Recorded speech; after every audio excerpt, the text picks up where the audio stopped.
Alors là, accrochez-vous bien, parce qu'aujourd'hui, on va parler de Wolverine et de son nouveau squelette en or, qui va le rendre trop cheaté, vous allez voir.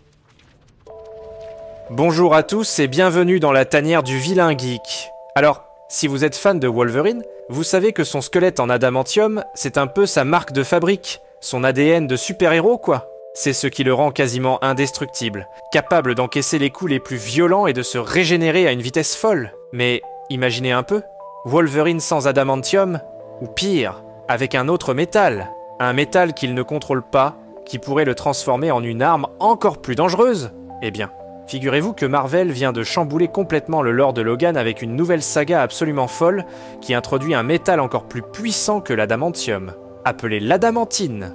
Et attention, cette adamantine, c'est pas juste une version améliorée de l'adamantium.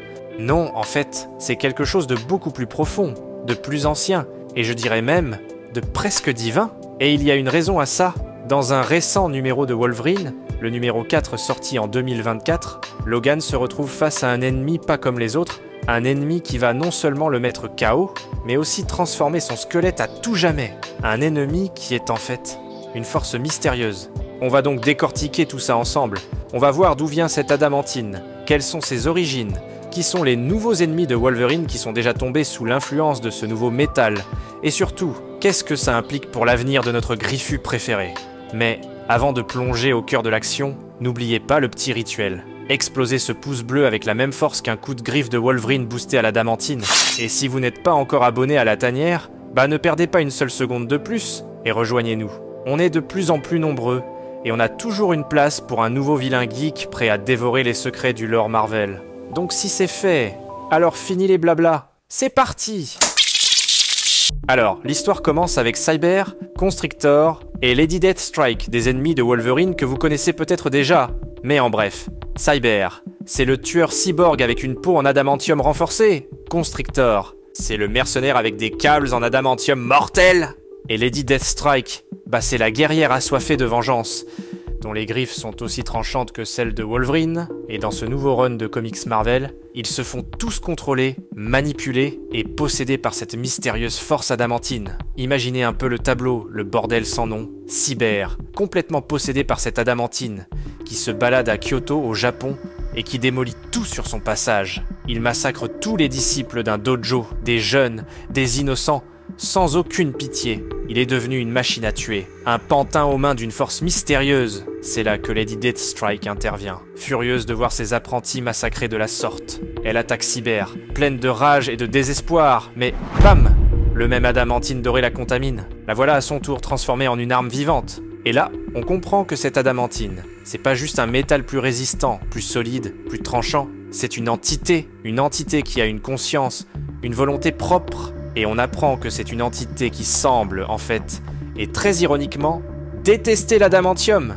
Comme si l'adamantium était une pâle copie, une imitation grossière de sa propre puissance, et qu'il devient de plus en plus fort à chaque fois qu'il purifie et récupère un morceau d'adamantium indigne. Et donc ouais, comme d'hab, Marvel nous en donne encore du très flippant. Mais aussi chelou que tout ça peut bien sembler, faut comprendre qu'il y a une raison derrière tout ça. Sinon, pourquoi cette haine envers l'adamantium ? Quel est le vrai but de cette entité ? Quoi qu'il en soit, pendant ce temps, Wolverine, lui, est occupé avec un Wendigo, soit un être surnaturel qui appartient à la tradition spirituelle des Premières Nations d'Amérique. Et décidément, on dirait bien que ces créatures bizarres, elles sont abonnées à Wolverine. Mais bon, du même coup, il est surtout témoin d'un accident de la route, un convoi militaire qui a été attaqué, une embuscade sanglante, avec des véhicules détruits et des corps éparpillés. Et là, il sent une odeur familière, l'adamantium.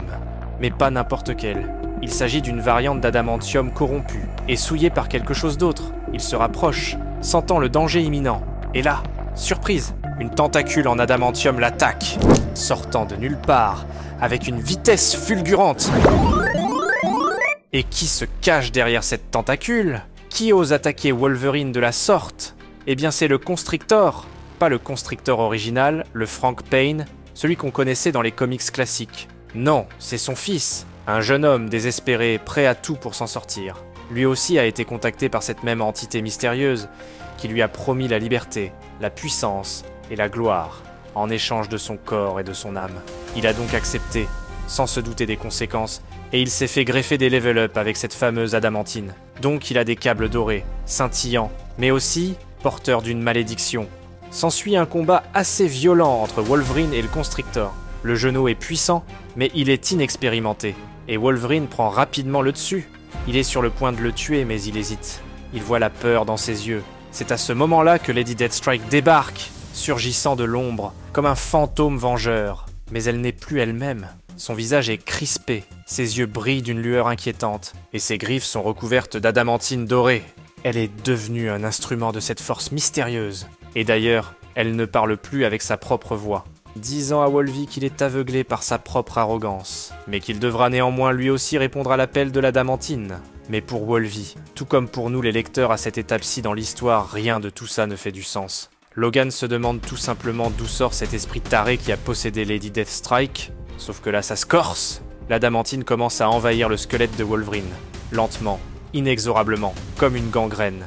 Et ses yeux se mettent à briller d'une lueur dorée, tout comme pour ses autres ennemis, ayant eux aussi des parties de leur corps ornées d'adamantium classique. Une lueur qui trahit une lutte intérieure, un combat acharné pour garder le contrôle.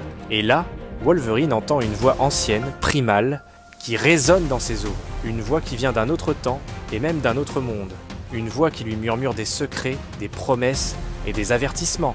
Il se rend compte que cette présence vient de l'intérieur de lui, de son propre squelette. Il comprend que l'adamantine est en train de le transformer de l'intérieur. Donc Wolverine, lui aussi, est maintenant biologiquement et psychiquement lié à la force mystérieuse derrière l'adamantine. C'est le début d'une nouvelle ère pour notre Griffu préféré. Mais est-ce une ère de gloire ou de destruction? Va-t-il toujours demeurer un héros? Ou va-t-il devenir un monstre encore plus cheaté avec ses nouveaux pouvoirs? Alors, qu'est-ce que vous pensez de tout ça? Wolverine avec un squelette en adamantine dorée, un Wolverine possédé, manipulé par une force mystérieuse? Est-ce que ça vous plaît? Je suis super curieux de connaître votre avis. Dites-moi tout dans les commentaires. Et surtout, est-ce que vous voulez que je continue à vous narrer les péripéties de ce tout nouveau run des comics Wolverine? Yay! Parce que croyez-moi, ce n'est que le début. Et si comme moi vous êtes familier avec les deep cuts du lore Marvel, bah vous aurez deviné que l'arrivée de l'adamantine, ça pourrait bien annoncer le retour des dieux olympiens dans l'univers Marvel. Donc est-ce qu'on nous prépare une guerre entre les dieux et les mutants? Faudra voir la suite pour le savoir. En tout cas, restez connectés. Et la semaine prochaine, on continue la saga d'Avengers Forever. Et pour ne rien manquer, abonnez-vous à la tanière. Activez la petite cloche et vous serez les premiers à découvrir tous les secrets du multivers. Mais entre-temps, si vous aimeriez connaître la backstory de l'adamantine, ainsi que les pouvoirs spéciaux associés à ce métal mystique, j'ai une vidéo super sympa à propos des 7 variantes de Wolverine les plus dingues du multivers. Wow! Ciao les amis!